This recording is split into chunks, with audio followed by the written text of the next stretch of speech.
Welcome to the Food Junkies podcast.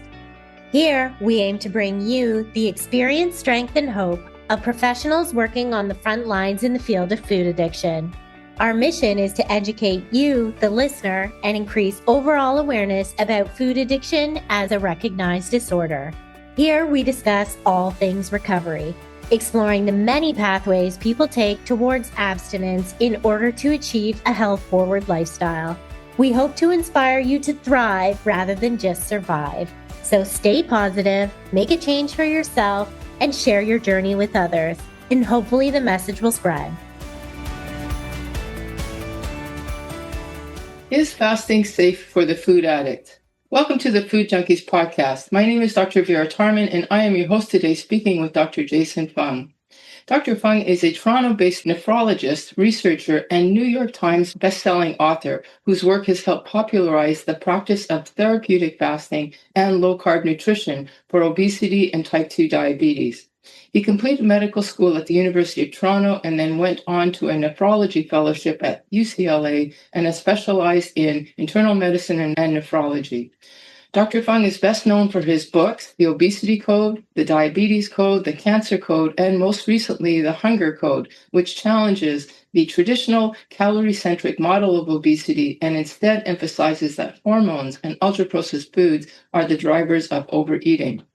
In his new book, The Hunger Code, Resetting Your Body's Fat Thermostat in the Age of Ultra-Processed Food, he offers 3 golden rules for long-term weight loss. Avoid ultra-processed foods, don't eat all the time, and build supportive social habits around food. So welcome, Dr. Fung.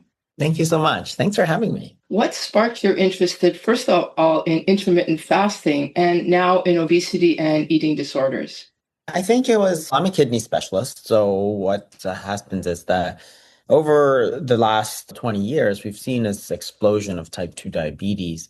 And type 2 diabetes is a reversible disease, right? And that was something that people knew but hadn't really acknowledged because there wasn't very effective ways to get people to lose weight if you just follow the calories in, calories out model. People had done calorie counting, calorie restriction.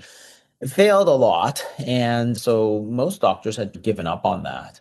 But so because type 2 diabetes was causing all this kidney disease, I really, to prevent kidney disease, you really needed to reverse type 2 diabetes, which, of course, for many years, people said was impossible. But it wasn't, obviously. People knew that if you lost weight, you could reverse type 2 diabetes. So really the question was how to get people to lose weight. And that's really what sparked my interest, was because the weight loss has many benefits for people who are overweight or obese. So that was really the sort of root problem. If you just treat the kidney disease and give medicines and injections and dialysis, you're not actually treating the root cause, which is the sort of obesity, which led to the type 2 diabetes, which led to the kidney disease, right? So when you follow it upstream, you really have to treat the obesity instead. And that's where I started to really look at the calories in, calories out model, realized that it really just made zero sense from a physiologic standpoint. Everybody had been touting it as if it's a mathematical certainty, but in fact, it really wasn't the right way to look at things. So that's where I wrote the Obesity Code, and the Diabetes Code was about reversing type 2 diabetes and understanding what insulin resistance actually is. You forgot about intermittent fasting, because wasn't that one of your first interests? Yeah, that came out of how to get people to lose weight. So intermittent fasting was one of the strategies introduced in the Obesity Code. This was written in 2016. So at the time, of course, people thought intermittent fasting was really this horrible thing you could do that was very harmful to your health and all this sort of thing. But actually, when I looked into the physiology of what happens during fasting, there was nothing really bad that happened. In fact, there were some really great aspects of it. That is, if your body simply stores calories in the form of body fat and you have too much body fat, then if you don't eat, then your body will simply release those stores of body fat. Just if you were to put food in the refrigerator and you don't go to the store, then you simply take the food out of the refrigerator, no problem, right? There's nothing bad that happens. So if you put calories, food calories, which is a form of energy, right? If you put calories into storage, into your body fat, then if you don't eat, you can take those calories out of body fat. and nothing bad happens, right? And that was the whole idea behind fasting, was that this is a new, or not new, but it was a therapeutic strategy that people were not using at all. And there was no reason not to use it. It was simply hysteria. People basically, without real evidence saying that this was harmful, you're going to die if you don't eat. Why would you die if you have 30,000 calories sitting in body fat? If you don't eat for one day, you might be negative 1,800, but you have 30,000, 40,000, 50,000 calories sitting there, right? So why would it be harmful, right? So that was the idea behind intermittent fasting. Again, the hard part is actually challenging these sort of ideas that we all hold to be. One of the reasons that people say that the GLP-1s work is that the person doesn't eat as much. Essentially, they're doing a form of fasting. They're eating much less. And there's the concern that there's weight loss, yes, but it's fat and muscle. So how can you protect fasting from muscle loss along with fat loss? It all depends on the way you do the fat loss, right? That's the whole thing. So GLP-1s are not fat specific, right? They have a lot of different effects on you. And some of those effects are not necessarily very good, right? So the whole thing about fasting, that is a natural thing, right? So if you think about what happens in the body, your body has a mechanism to store energy, which is calories. So if you eat, you store calories, and you store it in the form of sugar, and you store it in the form of fat. And that's the reason you don't die in your sleep every single night, because your body has the ability to store some of this energy. So when you're not eating, you can pull this energy back out, right? Just like you put food in the fridge. So if you don't go to the store, you can take it back out. So the whole thing is that if your body is going to store calories as fat, when you don't eat, why would your body burn muscle, right? Of course it's not going to. Your body is not stupid, right? Like, how would we have survived? It's if you store firewood for an upcoming winter, but as soon as it gets cold, you chop up your sofa and throw it in the fire. You wouldn't do that. That'd be stupid, right? Why would your body do that? Why would you keep your stores of body fat and then burn all your protein? So when you do it naturally with fasting, you know you're taking advantage of a system that's been honed through sort of thousands of years of evolution to work, right? So if you're a caveman, cavewoman, and there's no food, you're going to pull out your stored energy from your body fat stores. Now you get to a situation which is totally different, which is that you're going to give yourself a super physiologic dose of GLP-1 and you don't eat. You can't really compare that to natural fasting, because there's a whole lot of other things that happen during fasting that happen, like hormonally, right? We know that insulin falls, but other things go up. So growth hormone goes up, cortisol goes up, sympathetic tone goes up. So there's all these hormonal changes that happen with fasting. Does it happen with Ozempic? Not necessarily. Are you even fasting with Ozempic? Not necessarily. You don't have to fast. You can eat whatever you want. So you could snack throughout the day if you want to with Ozempic. Yes, you may eat fewer calories, but you might be eating gummy bears all day long, right? Just because you want to, right? So there's no comparison between what happens taking a GLP-1 and what happens during fasting. Fasting is very well studied. It's a natural situation like that happens. So people have studied it. And we have hundreds of years of studies on what happens during fasting, what happens to your body, what happens to your hormones, what happens to your muscle, and so on. So muscle loss is not actually one of the big things that happens during fasting. Okay. Difference between fasting and starvation. It's really the matter of voluntary. So fasting is voluntary. Starvation is not voluntary. So starvation means that if you don't eat, but you have no way of eating, right? So this is what happens during wars and famines and things, right? So I want to eat, but there's no food available. That's starvation, right? Fasting is there is food available. I choose not to eat it, right? Totally different situation, right? Let's get onto the overeating side. So if the calorie-centric model doesn't work, then your hunger code is essentially the alternative to that. So can you explain what you mean by the hunger code? So the hunger code is a follow-up to the obesity code. So the obesity code talks about the hormonal side of what happens during weight gain and weight loss, really, and strategies to combat that.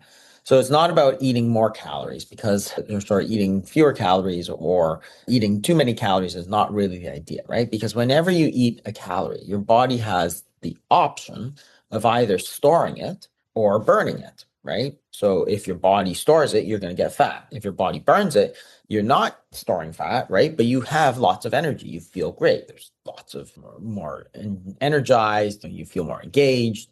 Your brain is working at a higher level. Your heart is pumping better. It's not the number of calories, but what your body is doing with those calories. And you don't get to choose, right? You don't get to choose, hey, I'm going to increase my metabolic rate today, right? You can't just say that, right? So people assume that, hey, if I simply eat less, I will lose weight, but you may not necessarily lose weight, right? Again, think about it. If you eat fewer calories, if you eat 500 fewer calories, your body could either balance the equation by taking those 500 calories out of body fat, or it could simply burn 500 fewer calories. But you don't get to choose which one your body does, right? So again, two very different situations. You eat your 500 fewer calories, but you take those 500 calories out of storage, right? Great, you're losing fat. Second situation, you don't take any calories out of fat and you burn 500 fewer calories. So you're tired, you're hungry, you're cold, and you're not losing fat. Very different results, but you don't get to choose which one. But it's the same, comes out of the same 500 calories fewer, right? So that's the hormonal side of things. So it's the hormones, of course, that decide which one your body does, right? And it's a whole mixture of hormones. The hunger code goes into a little bit deeper about what those hormones are. And I go over 14 different hormones that affect your body weight and how to think about weight gain and weight loss.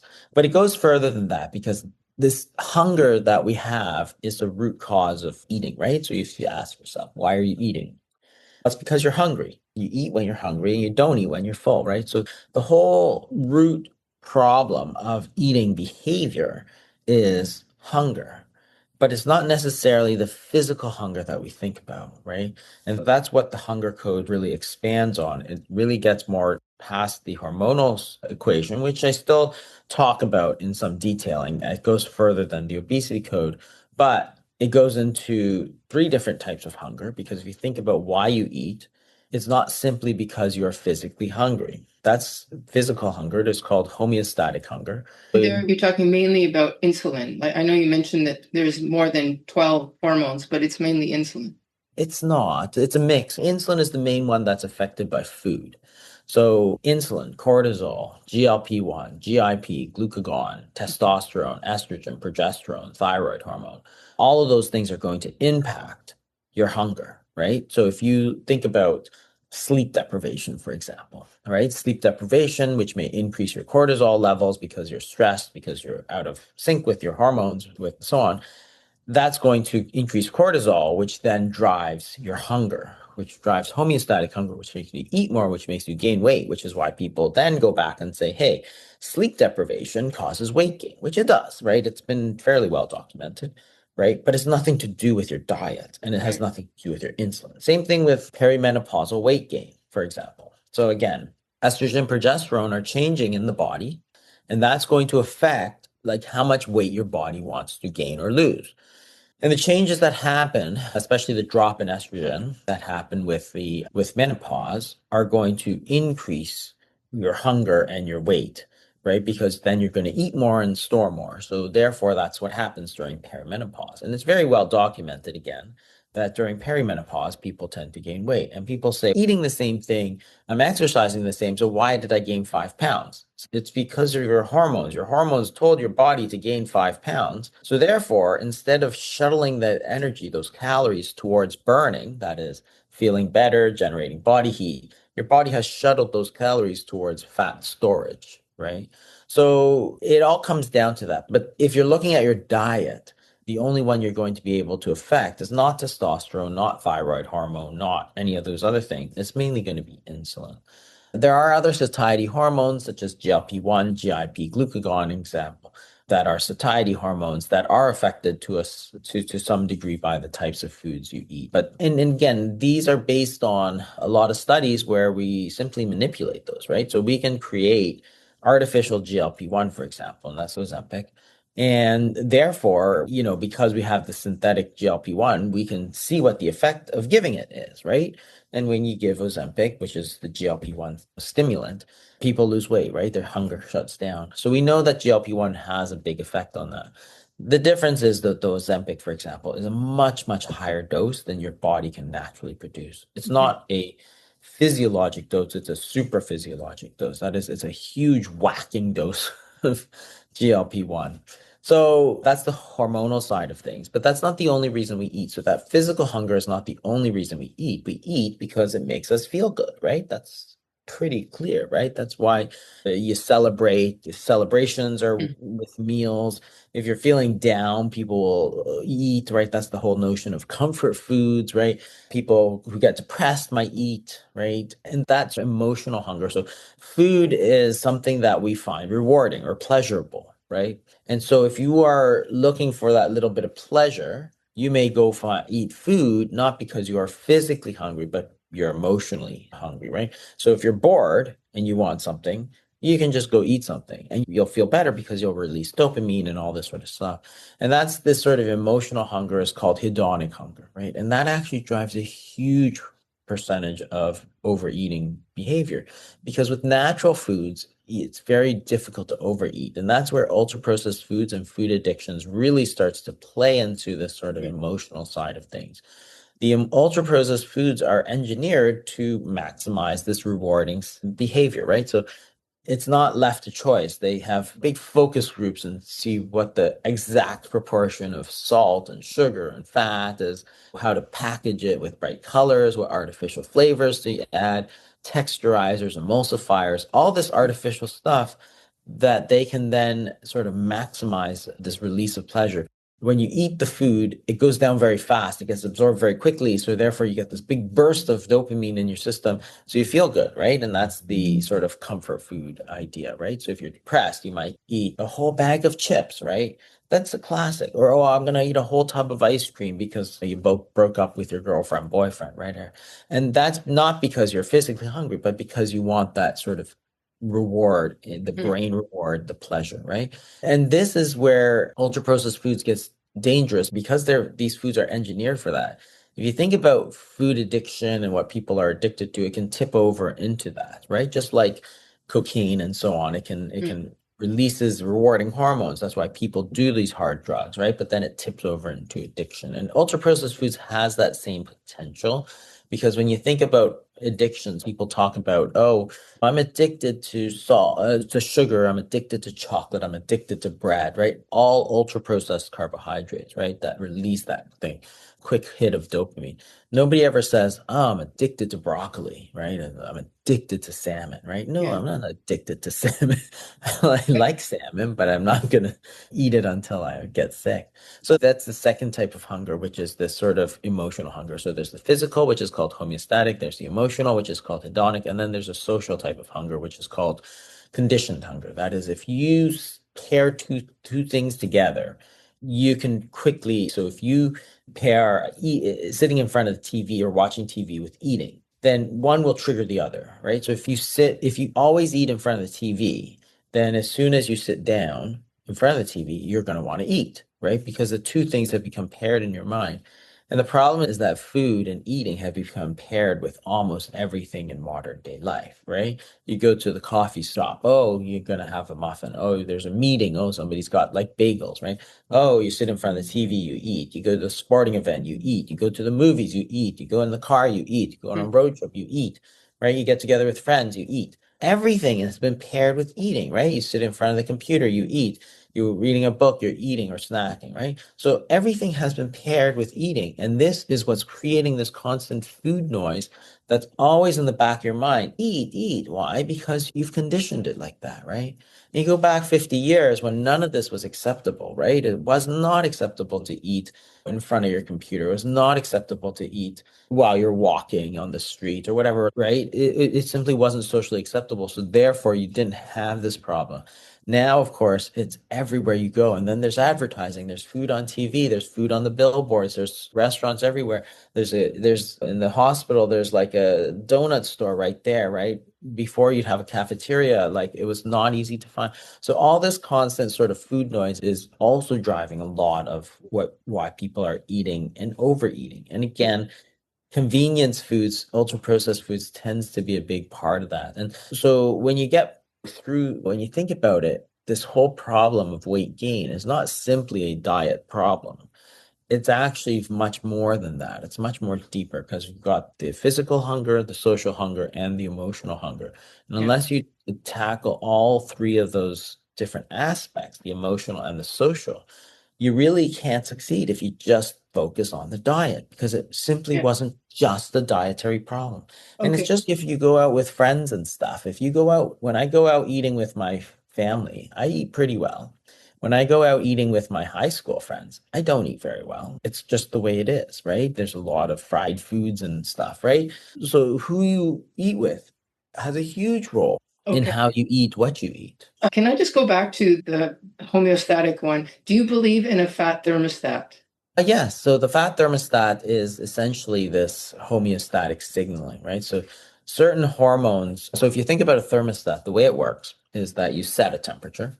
And so think about your room, right? If you have a room temperature, gets too hot, the thermostat then turns on the air conditioning. Or if it gets too cold, the thermostat senses it, turns on the heat.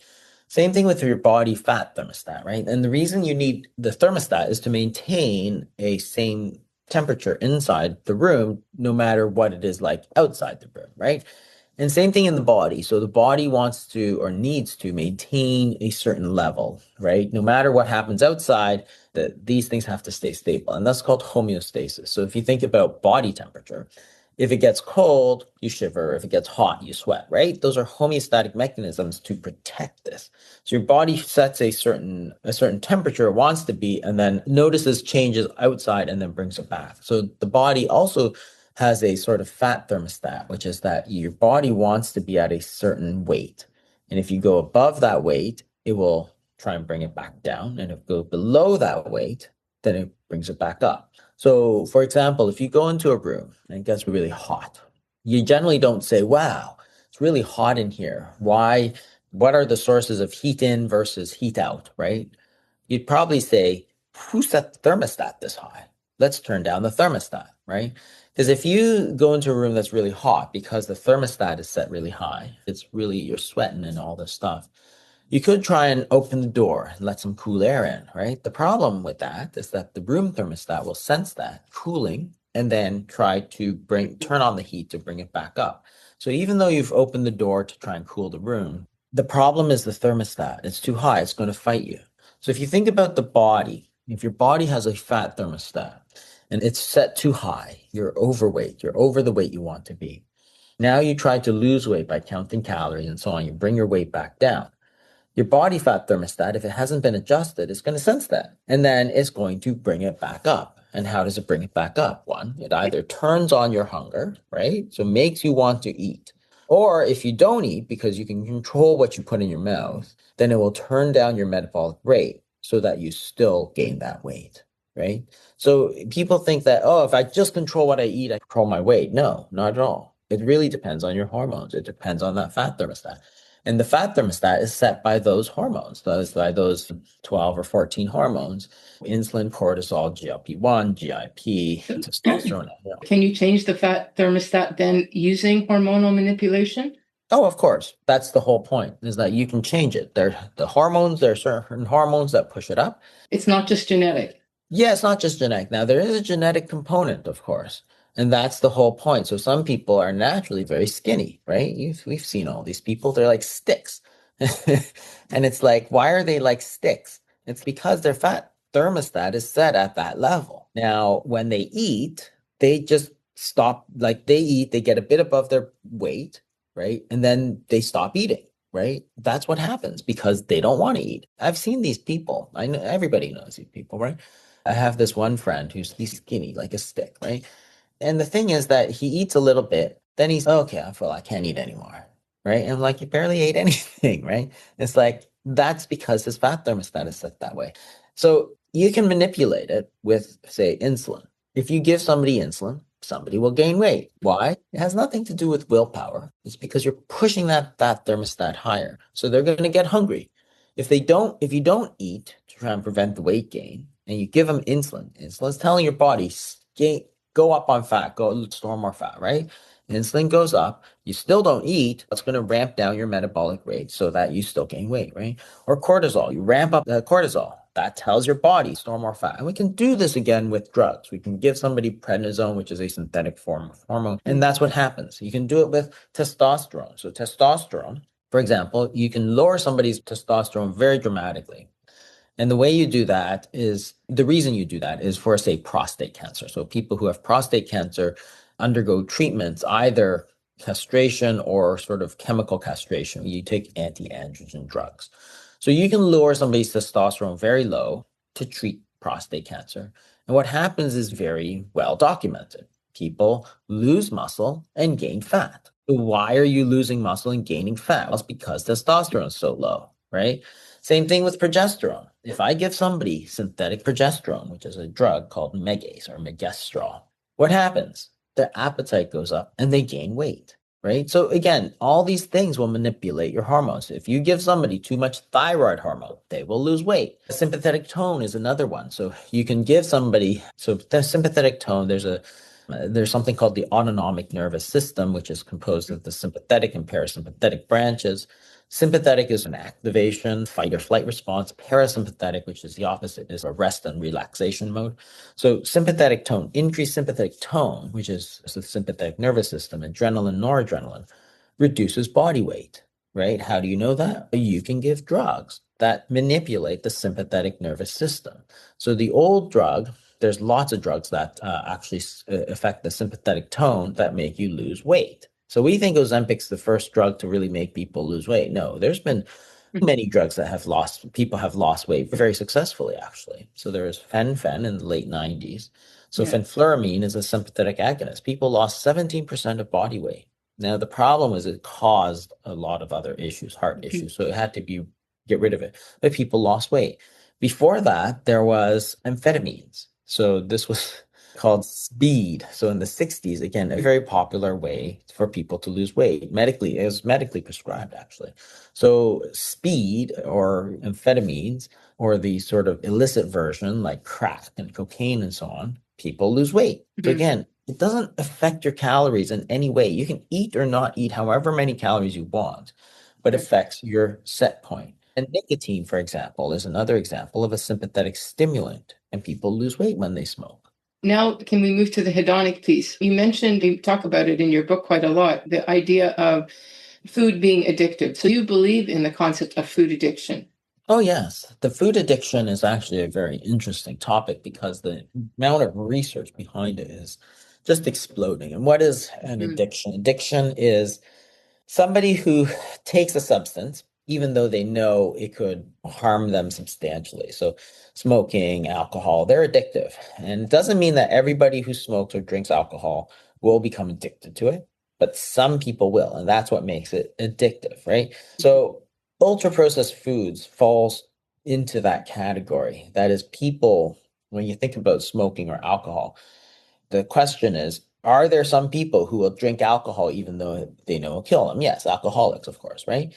Do people smoke even though they know it's bad for them? Of course that happens, right? So same thing with ultra-processed foods, right? Can you become addicted to ultra-processed foods? Absolutely. You just have to look around. If you ever watch some of these TV shows, 1,000-pound person or whatever, as they show what they're eating, it's clear that they have no control over what they're eating.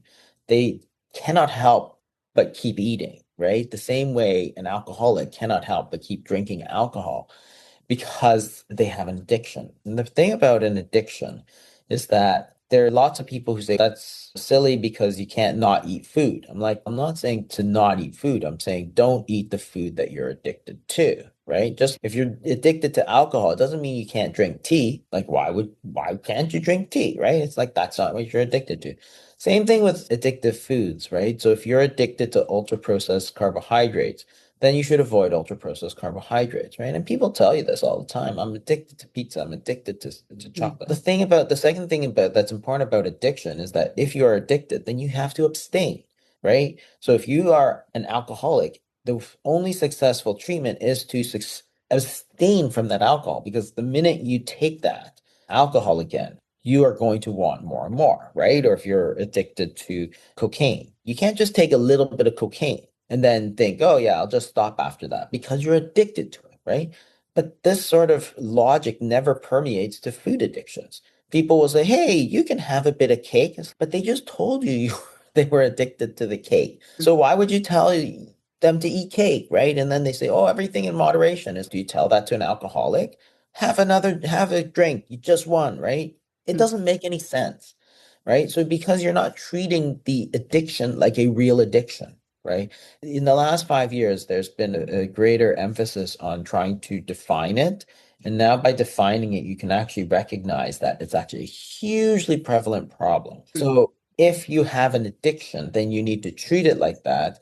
And then you need to abstain and say, okay, let's see how to get around it, right? So the other thing people say, which is quite stupid, is that, oh, it's a natural product. You can't be addicted to food, right? Or you have to eat food, right? So no, I'm not saying not eat food. You can eat natural foods. Second thing is that alcohol is natural, right? It came from whatever you're fermenting, right? Rice or barley or hops or whatever.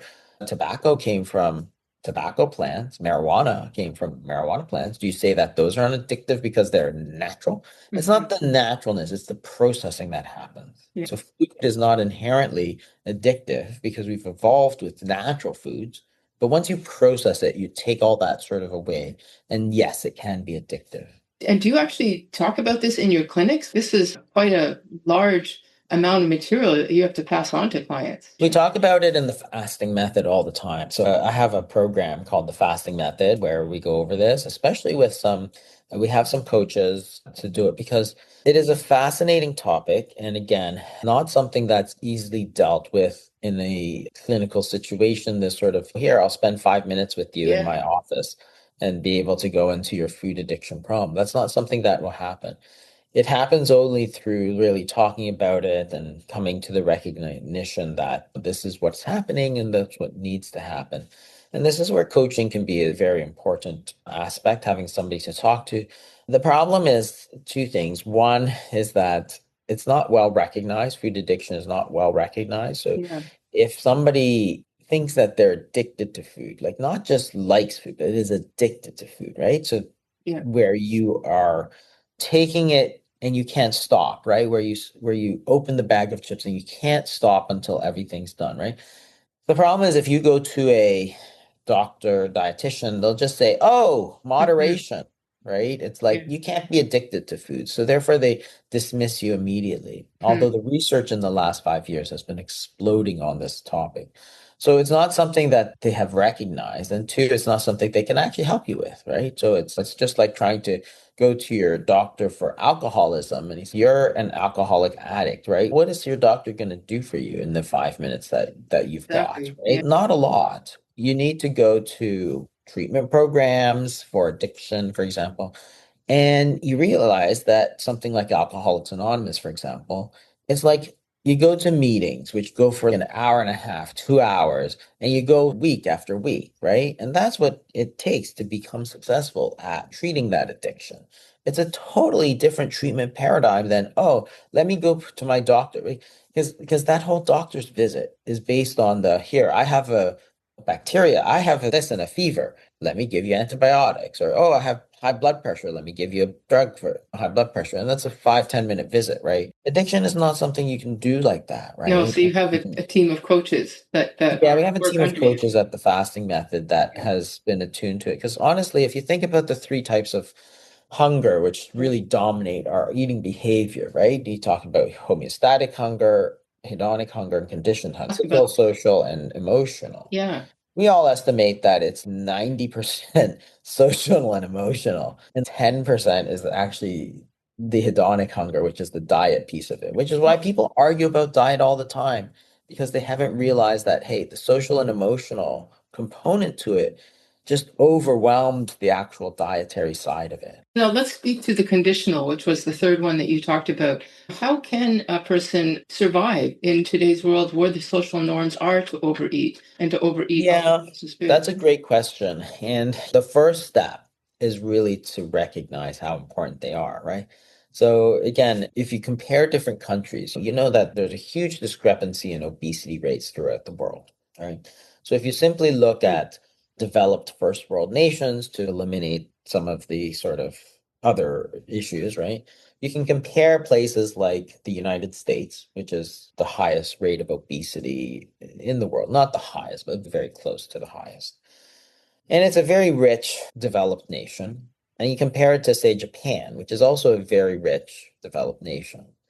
But the obesity rate there is close to the like one of the lowest in the world, and in the United States is close to one of the highest in the world. So it's not because they're developed or first world nations. It's not because food is available and people, right? Food is easily available because it's a developed nation with good infrastructure, and people are rich enough that they can buy it if they want to. Right. So that you take that all out, because in certain places, which are very poor, of course, they don't have access to food, or they can only buy the worst food available.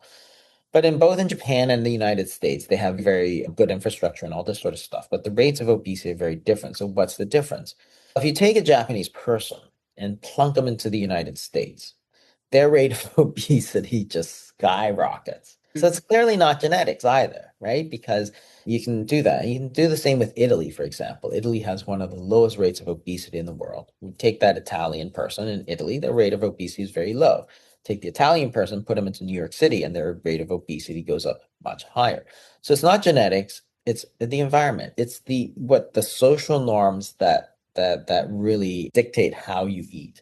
So there's conditioning, which is this pairing of sort of two things, the food and the other thing. That's one reason why it's so important. And the other is social modeling. So social modeling is a phenomenon where the people around you define what is normal and abnormal. So if you are in a situation in Japan where it's not acceptable to eat on the streets and walking around and basically eating all the time, then you're not going to eat all the time because you're aware of those social norms that prevent you from eating all the time.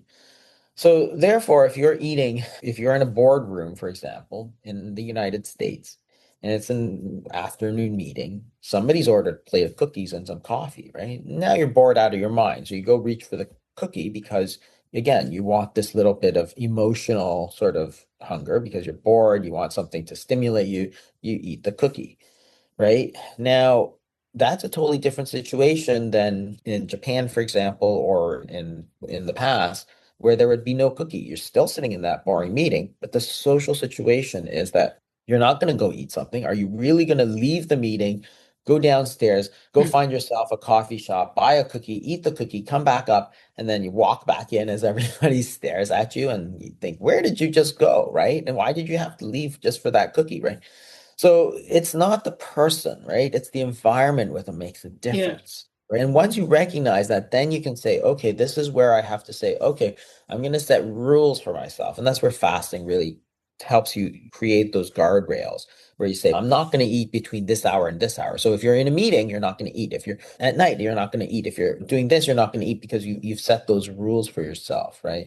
And those rules create that sort of those guardrails that help you stay on track, right?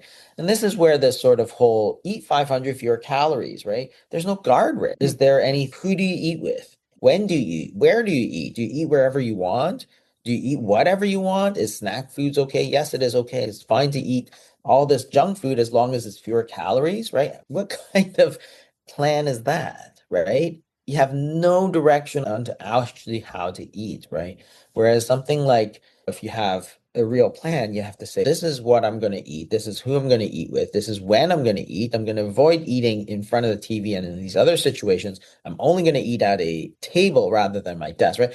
That's all going to create this sort of social situation, the social modeling, the conditioning, where you're going to be able to stick to what you're trying to do. Right. In our food addiction community, a lot of people have a history of, they wouldn't have called it fasting. They would have just called it starving themselves. I'm not going to eat because I just had a big binge. And what that inevitably happens is it leads to another binge because the conditioned response is, I'm really hungry, I have to overeat. That's what always happens. How do you deal with that? I guess when people are at the extreme end of food addiction, how can you make fasting safe for them? Yeah, because that's the wrong mindset. So I talk in the Hunger Code a lot about mindsets and stuff, but the whole idea is that if you start fasting, Like say you binge and then fast. The fast is there as a punishment, if you will, for you, right? That's a totally wrong thing you're trying to do, right? And the other thing is that there is always the danger of when you're fasting that you're going to create a lot of this sort of hedonic hunger where you want to eat simply because you want to, right?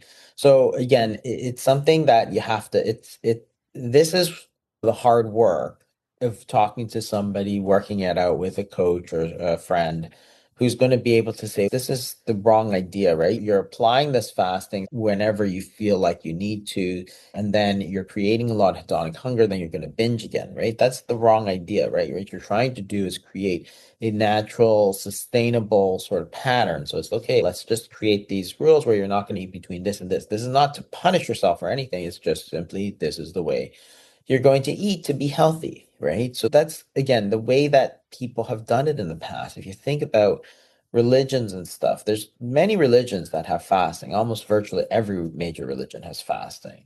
It's not, oh, I binged and therefore I fast. No, it's okay, you're going to fast on Fridays, or you're going to fast in this week before Lent, or you're going to fast in this month, which is Ramadan, right? Or hey, it's Yom Kippur, or you're going to fast, right? So those are the rules. Is this, and again, they create those sort of the mindset. This is just a period of fasting because it's something to to be grateful for. It's a cleansing. It's a spiritual awakening. It's not, oh, I'm doing this so I can binge later, right? It's really trying to get to the right mindset around what is fasting and how to do it properly. We find is that when people are fasting after a binge, they probably binged on ultra processed high carbohydrate foods. So they're going to have a sugar crash. They're going to be hypoglycemic, which is a drive to eat. What I counsel people, and tell me if this is the correct approach, is that fasting is probably best done when a person is eating a higher protein, higher fat, lower carb, so that they won't have the hypoglycemic crash and so that they won't be that hungry in order to withstand the fast.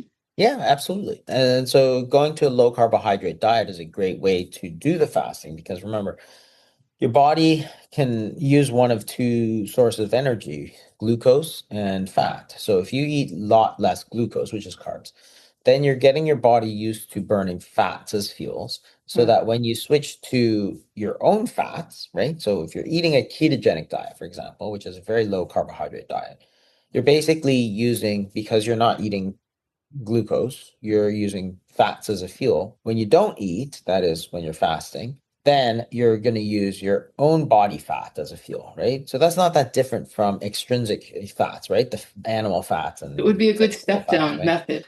Yeah, exactly. So it's a lot easier. If you're eating if you binged on like a lot of high carb foods, your body's used to eating glucose and therefore can't switch easily to the fats as a fuel. And therefore it's a much more difficult, right? So if you're in a situation, as you described, where you're binging on that, so you're coming down, there's no glucose available, but your body really hasn't adapted to fat as a fuel. So you're getting no energy from the glucose side of things. You're getting no energy from the fat side of things because you can't mobilize your body fat stores because you can't use it. That's where you get that huge crash. And then that's where you're going to get that horrible inclination that you need to eat. You need to eat because you haven't set it up properly, right? So I agree with what you're doing 100%. What's your opinion about the GLP-1s in the context of your understanding of the hunger code and trying to institute the practices in your practice? How do the GLP-1s fit into this? Are they So the GLP-1s are interesting from two aspects. One is that it really points to the fact that you have to control the hunger side of things, not the calorie side of things, right? So there's lots of ways to physically restrict people from eating calories, right? You can wire somebody's jaw shut, or you can cut somebody's stomach. That's bariatric surgery, so that they simply cannot physically eat the calories. The problem is that when you physically restrict the calories, the hunger goes up. And therefore, they're going to find ways around your restriction. And this is what happened during bariatric surgery. And that was a huge phase during the 2010s where people thought we could cure obesity with these lap bands and all this sort of thing, right? It didn't work because you're not able to control the hunger, right? So if you simply control the calories, if your calories by hunger goes up, you're going to lose because you're always fighting with yourself. Now, on the other hand, Ozempic's different because it doesn't control your calories in any way, right? You can eat whatever calories you want, but you don't want to. And that's a huge difference, right? So think about hunger calories. Calories goes hunger goes down, your calories also goes down, but you notice you're not fighting with yourself anymore. So the thing about the GLP-1 system is that it's one of the satiety systems. It's part of the homeostatic system. And by giving a massive dose of GLP-1, you can overwhelm all the other hungers. You can overwhelm the hedonic hunger. You can overwhelm the conditioned hunger, right? It's just, you're so full. Just if you ate a huge buffet, right? And then you walk past a donut store, you're like, oh, I just can't eat it, right? You're not tempted by it. It's not willpower. It's the fact that you were so full. And that's the way that the GLP-1s work. The problem with GLP-1s, and I'm not against GLP-1s, I think they're a useful tool for a lot of people. And I prescribed a lot actually. But the problem with the GLP-1s is one, people don't like it. So people don't stay on it, right? And that's a big problem because if you don't stay on it, you're not getting the benefit of it, right? And it's like, why don't people stay on it? And there's good data now on how many people actually stay on the GLP-1s. And it's actually quite a small percentage of people. Less than 50% of people out of years actually stay on that drug. And these are people who are really should be on it from a medical standpoint. And the reason is that it really just overwhelms all your other hunger. So it really, the way that best describes it is that the GLP-1s make everything beige, right? So it's like you're not getting any pleasure from your food, but eating is one of life's greatest pleasures, right? We all know that, right? It's, oh, how do you celebrate your birthday? Have a big meal with your family. How do you celebrate holidays? With a big meal, right? That's how you celebrate. Now all of a sudden you think about it. You don't enjoy it. Your friends are like, oh wow, it's Christmas. Let's go have a big meal. And you're like, "Bleh," right? I can't eat that. I'm nauseated, right? And then it's, oh, our team won. Let's go celebrate. Let's have fun. And you go out and you can't enjoy it, right? So everything just comes beige, right? It actually applies to other things. So people also say alcoholism, it affects alcoholism as well in a good way, but it affects other pleasurable things in the same way, right? So people have been describing that they just don't enjoy anything anymore. It's not just beige food, but beige life. Beige life, yeah, because everything is just blah. And that's the reason, right? So fine, you can do it to lose weight for a few months, but can you really go without pleasure for years and years on end? Yeah, a good point. You may be able to adjust that dose, right? So that you get to that point where you're able to lose weight but still enjoy yourself, right? But for a lot of people, it's just not possible. And so that this is where people talk about micro dosing and stuff. And I think that these are reasonable things, right? Because again, there's nothing wrong with taking a drug, right? I prescribe a lot of drugs, right? If you have to take a blood pressure pill, you take a blood pressure pill, right? It's good for you in the long term. So I'm not against these medications, but as an idea that, oh, this is all we need to do is give people enough drug. And I see this a lot. We just have to give people enough drug and we'll solve the obesity epidemic. We don't need to learn about foods and eating good foods and avoiding ultra processed foods and the right way to eat and all this stuff. It's like, we just need Ozempic. It's okay. If you think that's going to help you, with no idea. Yes, you can overwhelm the systems, but can you really overwhelm the sort of social and emotional side of things? Probably not, because using Ozempic, I've been prescribing Ozempic for 5, 6 years now because it's been widely available for that amount of time. And the thing is that it has certain health benefits, right? Losing weight has a lot of health benefits. So I do prescribe it. But I struggle to get my patients on it. It's not, I'm like, oh, wow, my whole practice has been transformed. Everybody's healthy now. People don't want to stay on it. People come off of it. And a lot of them, they just don't lose the weight because the dose that they can tolerate is too low for them to really lose a significant amount of weight. But that's the only dose they can live with. What are your thoughts on the new American dietary guidelines? I think there's a huge step in the right direction. I think that the old dietary guidelines were actually quite poor.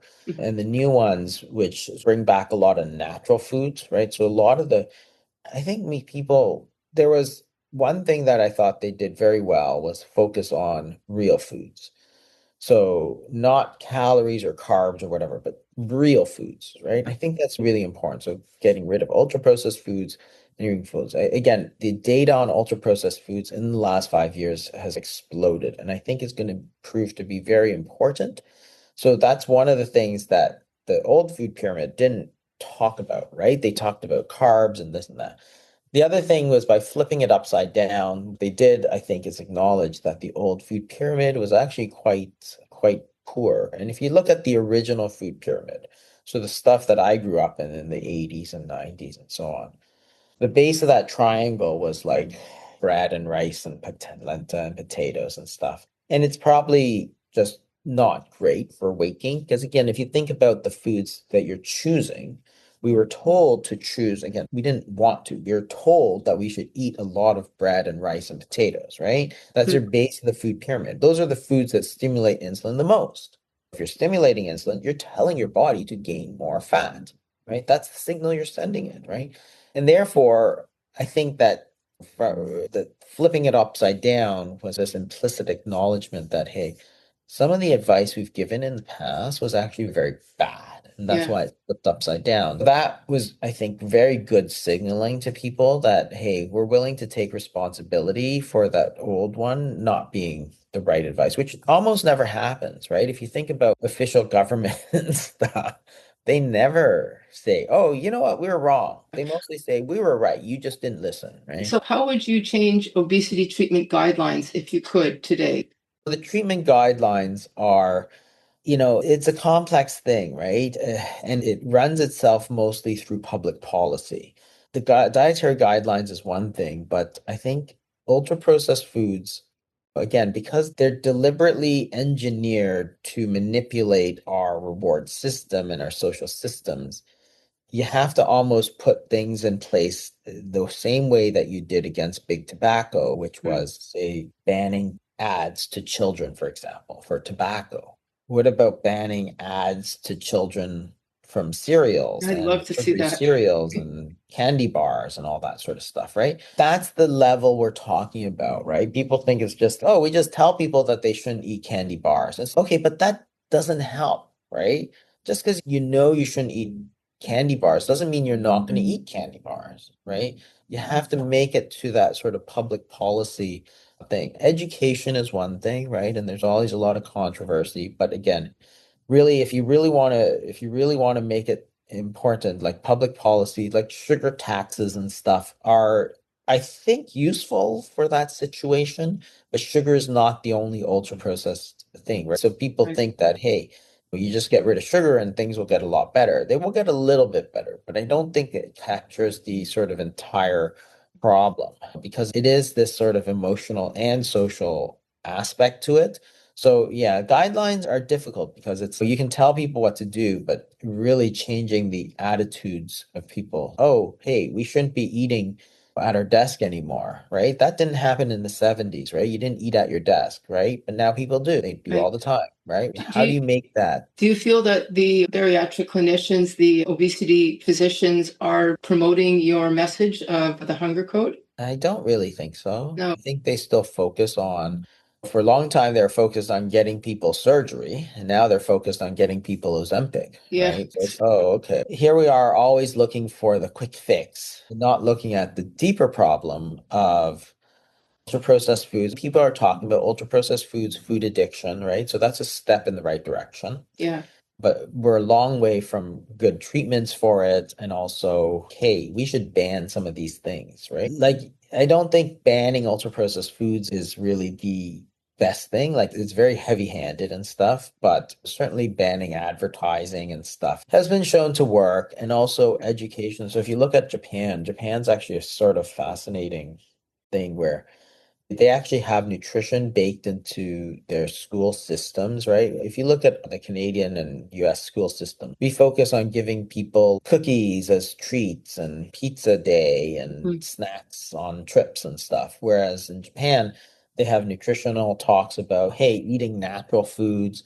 They have programs where the adults eat what the children eat, right? So they go to the cafeteria and the children are eating exactly what the adults are eating, which prevents you from giving the kids hot dogs and eating meat yourself, right? So there's a lot of things, there's been a lot of things that they've done right there. And it's not necessarily just about the diet, it's about that whole attitude of getting the people into that right mindset of this is how you should eat, how this is how you should think about eating, right?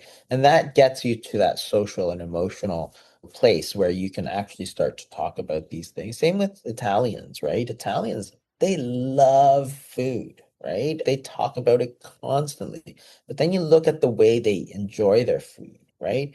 Are they eating on the bus? They're packaged, whatever. No, they're getting together with their family, having a nice meal, enjoying, sitting down, having great conversation.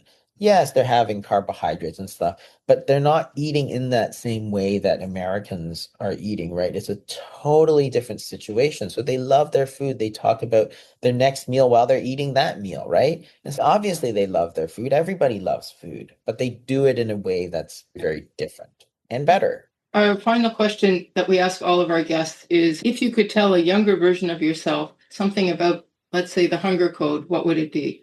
I think it would be that always focus on what what else can we do, right? So if it's not just about the diet, and this is the sort of conceit, you always have to challenge your assumptions, right? Which is that, hey, if people are overweight, it's got to be about the diet, right? But it's not. It's about their social situation. It's about their emotional state, right? So it has nothing to do with the diet, right? If you're eating because you're depressed, the problem is not to stop eating. The problem is to treat that depression, right? If the problem is that you're bored and you're eating, then you need to treat the boredom, not the eating, right? So you got to always challenge those assumptions. And that's one of the things that I would say that over the last little bit, I've been much more focused on mindsets, habits, trying to get people. It's not as sexy as, oh, hey, GLP-1, right? Here, I'll just give you this drug.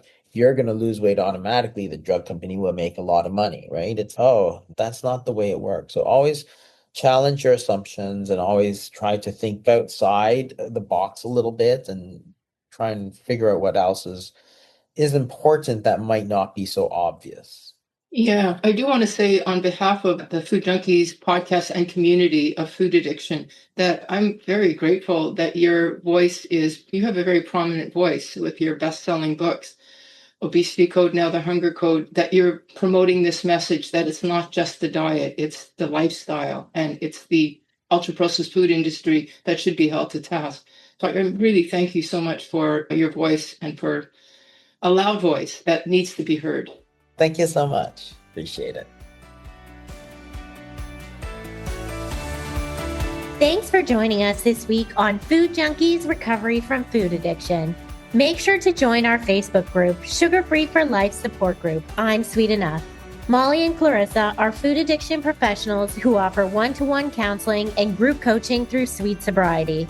Please subscribe to our show so you never miss an episode. While you're at it, if you found value in today's episode, we'd appreciate you leaving us a review on your favorite platform. Your feedback helps grow our show and allows us to reach others who need to hear this message of recovery.